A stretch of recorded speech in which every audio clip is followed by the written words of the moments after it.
Pasca penetapan tersangka kasus tukar guling lahan fiktif yang menyeret mantan Bupati Sleman Burman Effendi, mantan Ketua DPRD Sleman Rusnaini Abidin, mantan Sekretaris Daerah Sleman Pulkan Tajudin dan mantan Kepala ETR BPN Sleman Jasrin Harahap.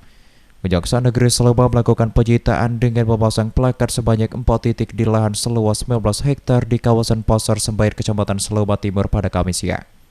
Pemasangan plakat penyitaan aset yang dilakukan Kejari Sleman ini juga disaksikan pejabat BKD, Dinas Perkemhub dan kantor ATR BPN Sleman dengan pengawalan aparat kepolisian dari Polsek Sleman Timur.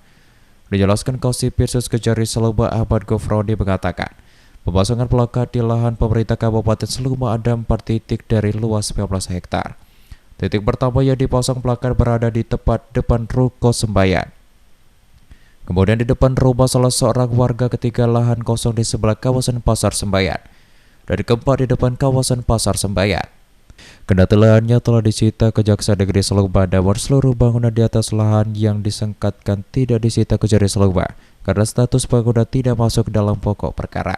Hari ini kita akan melakukan pemasangan sebanyak 4 titik karena posisi lahan 19 hektar yang menjadi objek tukar guling oleh saudara Murman itu ada tersebar di area sekitar Sembayan ini. Kayaknya kita nggak bisa dipasang di satu titik, mungkin nanti ada 4 titik saja untuk sebagai simbol saja bahwa tanah di sekitar ini dalam proses penyitaan dan proses hukum.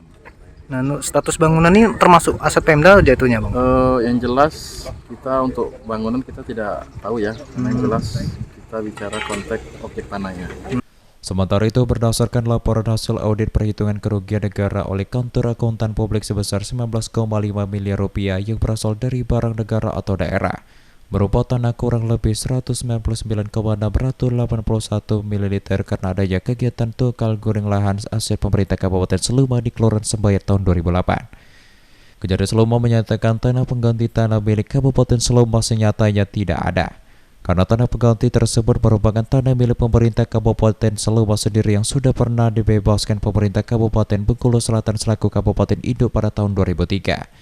Sebelum akhirnya pada tahun 2004 diserahkan kepada pemerintah Kabupaten Sleman sebagai Kabupaten Pemekaran dari Kabupaten Bengkulu Selatan. Aryadion, RBTV melaporkan.